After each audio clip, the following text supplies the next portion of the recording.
तो दोस्तों आज हम सॉल्व करने वाले हैं फर्स्ट सेमेस्टर का संस्कृत का प्रीवियस पेपर। इसके पहले भी हमने कई प्रीवियस पेपर सॉल्व कर रखे हैं। अगर अभी तक आपने नहीं देखा है तो लिंक डिस्क्रिप्शन में मिल जाएगी, आप वहां से जाकर के देख सकते हैं। तो आइए बात करते हैं संस्कृत के पैटर्न की। तो ये भी हमारा क्वेश्चन पेपर जो होता है 25 नंबर का होता है और हमें समय मिलता है 1 घंटे का। क्वेश्चंस की बात करें तो 5 क्वेश्चन जो होते हैं आपके ऑब्जेक्टिव होते हैं और 6 क्वेश्चन जो होते हैं वे वेरी शॉर्ट होते हैं और 7 क्वेश्चंस होते हैं आपके शॉर्ट। टोटल क्वेश्चन नंबर होते हैं आपके 18 और ये हो गया 5 नंबर का, ये हो गया 6 नंबर का और ये 2 नंबर का एक क्वेश्चन होता है, तो ये हो जाता है 14 नंबर का। ये हमारे टोटल हो जाते हैं 25 नंबर के। तो ये था आपका पैटर्न। चलिए चलते हैं क्वेश्चंस की ओर। वेलकम टू वाह गुरु जी। दोस्तों आइए देख अपना पहला क्वेश्चन। पहला क्वेश्चन है हमारा, सर्व शब्द का स्त्रीलिंग सप्तमी विभक्ति का एक वचन का रूप है। हम बात करते हैं सप्तमी विभक्ति की और किसकी, सर्व की। हमें क्या ध्यान रखना है, स्त्रीलिंग और सप्तमी विभक्ति। तो इसका देखते हैं हम क्या होता है। जो एक वचन की बात करें तो होता है सर्वस्याम, सर्वस्याम। फिर होता है द्विवचन की बात करें तो सर्वयोः और बहुवचन की बात करें तो होता है सर्वासु। आइए और ऑप्शन देखते हैं। तो सर्वस्मिन जो होता है वो क्या होता है हमारा, सर्वस्मिन होता है हमारा सप्तमी का, सप्तमी एक वचन है और ये है हमारा पुल्लिंग। ठीक है। सर्वा की बात करें तो ये होता है प्रथमा विभक्ति और एक वचन, ये होता है हमारा स्त्रीलिंग। ऐसे ही हम बात करते हैं सर्वान की। सर्वान होता है हमारा द्वितीया विभक्ति, बहुवचन और ये होता है हमारा पुल्लिंग। तो आइए देखते हैं दूसरा क्वेश्चन। पावका का संधि विच्छेद होगा। तो पावका का संधि विच्छेद होता है पौ प्लस अका। ये कौन सी संधि होती है, अयादि संधि। दोस्तों संधि के सूत्र लिखने भी आते हैं। तो इसका सूत्र क्या हो जाता है हमारा, इसका सूत्र होता है एचो ए वायावह, एचो ए वायावह। ये हमारा होता है इसका सूत्र। चलिए देखते हैं अगले क्वेश्चन की ओर। तीसरा क्वेश्चन है आधिहर्य में समास है। तो हमारा जो आदि है ये आता है आपका इसमें, ये होता है हमारा उपसर्ग। ठीक है। तो यहाँ पे हमारा हो जाता है अवयवी भाव समास। फिर आता है चौथा क्वेश्चन, 29 की शुद्ध संस्कृत नहीं है। ये ध्यान रखना है आपको, नहीं है। तो नवविंशति ये भी 29 की है, 39 ये भी है, 39 ये भी है, बचता है नवति। नवति क्या है, ये होता है 90। चलिए चलते हैं अगले क्वेश्चन की ओर। उपसर्ग धातु के साथ आता है, पहले पीछे नहीं लग सकता, आगे पीछे दोनों तरफ लगता है। उपसर्ग जो होता है हमेशा पहले आता है और पीछे क्या होता है, वो होता है हमारा प्रत्यय। पीछे प्रत्यय होता है और पहले उपसर्ग लगता है।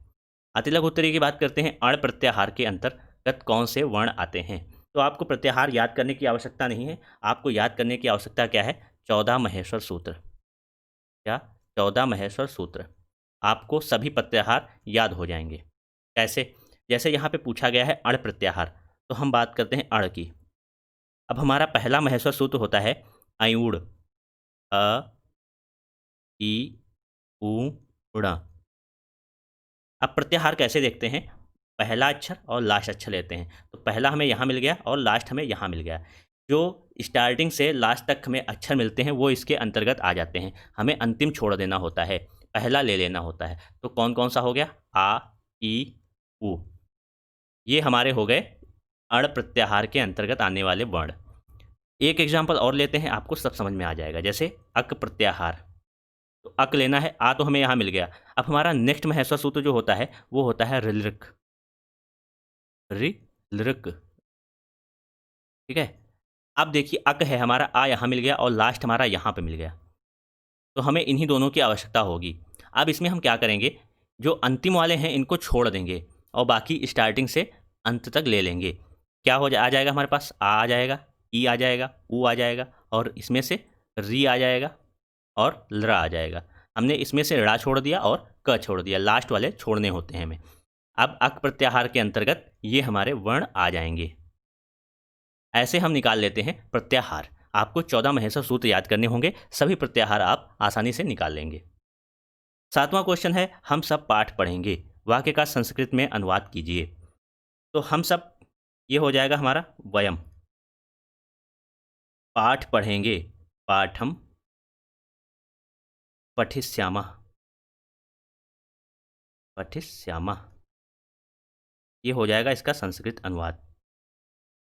हम सब ये बहुवचन होता है, तो हम यहाँ से ले लेते हैं इसको। अहम, आवाम, वयम। तो ये हमारा एक वचन है, द्विवचन है, बहुवचन है। तो यहाँ से वयम हमने ले लिया। फिर आता है पाठ पढ़ेंगे। पढ़ेंगे हमारा है भविष्य काल, तो उससे हम लेते हैं पठिष्याम, पठिष्यावः, पठिष्यामः से पठिष्यामः, क्योंकि हमें बहुवचन लेना है। इस प्रकार से हम अनुवाद कर लेते हैं। 8वां क्वेश्चन है, ध्रुवम पाए अपादानाम से संबंधित विभक्ति का नाम लिखिए। तो ये हमारा है पंचमी विभक्ति। ठीक है। फिर बात करते हैं, राजपुरुष का समास विग्रह कीजिए तथा समास का नाम लिखिए। तो राजपुरुष का समास विग्रह हो जाता है राज्ञः, राज्ञः पुरुष। ये हो जाएगा राज्ञः पुरुषः। इसकी हिंदी होती है राजा का पुरुष, राजा का पुरुष। अब अगर हम समास की बात करें तो इसमें कौन सा समास हो जाएगा? तत्पुरुष समास हो जाएगा।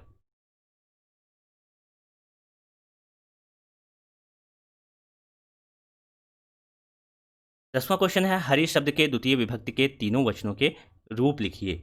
तो क्या हो जाता है? हरिम, हरि, हरीन।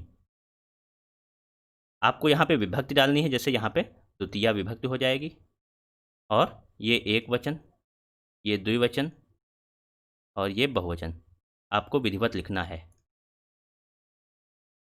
11वां क्वेश्चन है, अनियर प्रत्यय लगाकर दो शब्द लिखिए। तो अनियर प्रत्यय में क्या होता है? हमारा जो रा होता है उसका लोप हो जाता है। किसका? रा का लोप हो जाता है। तो हम दो शब्द बना रहे हैं, रमणीयम, और एक हमारा हो जाएगा गमनीयम। गम धातु में जब हम लगाएंगे तो हो जाएगा गमनीयम। ठीक है। दीर्घ संधि किसे कहते हैं? उदाहरण सहित समझाइए। तो दीर्घ संधि का सूत्र क्या होता है? अकः सवर्णे दीर्घा, अकः सवर्णे दीर्घा, ये इसका सूत्र होता है। तो ये अक प्रत्याहार है। अभी मैंने बताया था अक प्रत्याहार में जो है कौन कौन से वर्ण आते हैं? आ, ई, उ, री, लृ। तो इन्हीं के समूह में जो आता है आपका बड़ा, बड़ी, बड़ाऊ, और इसके भी होते हैं। तो ये आपका, ये क्या कह रहा है? अकः सवर्णे दीर्घा। अकः और सवर्णे, इसके वर्ण जो और इसके वर्ण हैं, ये मिलकर के दीर्घ हो जाते हैं। जैसे आ और आ मिलकर बना देते हैं बड़ा, ये इक्वल का हो जाएगा बड़ा। या आ प्लस बड़ा, ये भी आ होता है आपका। या फिर चाहे बड़ा आ और बड़ा आ हो, ये भी बड़ा आ ही बनता है। ये आ जाते हैं आपके दीर्घ संधि में, जैसे विद्या प्लस आलया। यहाँ देखिए बड़ा आ है, यहाँ बड़ा आ है, ये आपका हो जाता है विद्यालय। ये हो जाती है आपकी दीर्घ संधि। 13वां क्वेश्चन है, संस्कृत व्याकरण शिक्षण के उद्देश्य लिखिए। संस्कृत व्याकरण शिक्षण के उद्देश्य क्या हो सकते हैं? पहला उद्देश्य संस्कृत का ज्ञान। दूसरा क्या लिख सकते हैं? उच्चारण,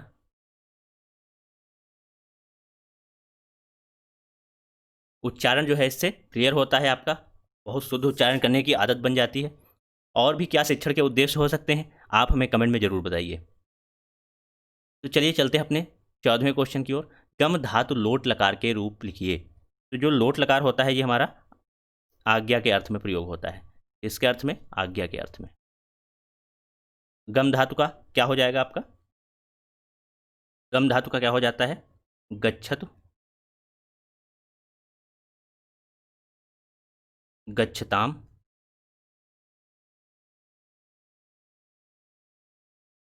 गच्छन्तु।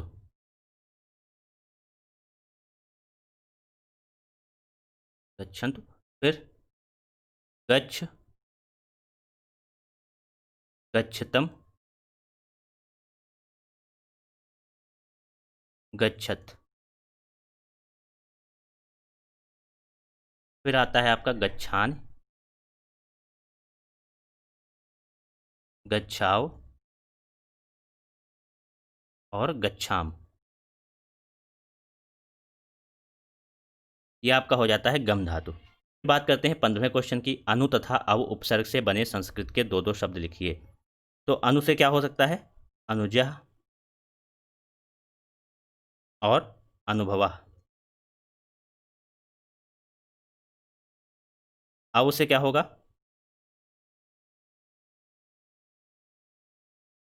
अवगुणः, अवतारः। 16वां क्वेश्चन है, निम्नलिखित श्लोक का हिंदी में अर्थ लिखिए। क्या है? कर्मण्येवाधिकारस्ते मा फलेषु कदाचन मा कर्म फल हेतुर्भुर्मा ते संगो अस्तु कर्मणि। तो इसका हिंदी अर्थ क्या होता है? कर्म करने में ही तेरा अधिकार है। कर्म करने में ही तेरा अधिकार है, फल में कभी नहीं। तू कर्म फल के हेतु वाले मत होना। क्या कहता है? कर्म करने में ही तेरा अधिकार है, फल में कभी नहीं। फल में कभी नहीं। तू कर्म फल हेतु वाले मत होना और अकर्म में भी तुम्हारी आसक्ति ना हो। आसक्ति क्या होता है? लगाओ। क्या कह रहा? अकर्म में भी तुम्हारी आसक्ति ना हो, अकर्म में भी कोई तुम्हारा लगाव ना हो। तो हम बात करते हैं 17वें क्वेश्चन की। कह रहा है तव्यत एवं कत्वा प्रत्यय। ये हो जाता है हमारा कत्वा प्रत्यय। लगाकर संस्कृत के दो दो शब्द लिखिए। तो तव्यत प्रत्यय की बात करें तो यहाँ क्या हो जाता है हमारा? त का लोप हो जाता है। त का लोप हो जाता है। तो आइए इससे शब्द बनाते हैं हम। क्र धातु बना के लगाएंगे तो हो जाए क्र प्लस तव्यत। ये हो जाता है हमारा कर्तव्यम। ऐसे ही गम धातु से बनाएंगे तो हमारा हो जाता है गंतव्यम।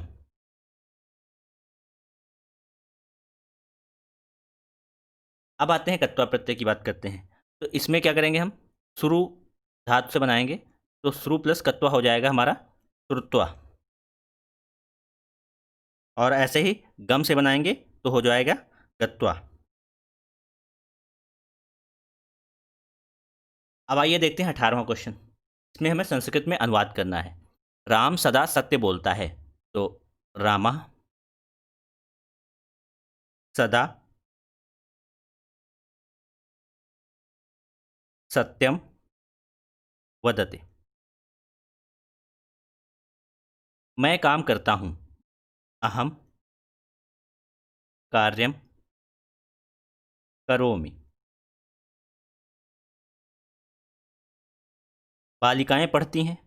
छात्राः पठन्ति। छात्रा पठन्ति। वे घर दोनों घर जाते हैं। वे दोनों की क्या हो जाएगी? तो गृहम गच्छता।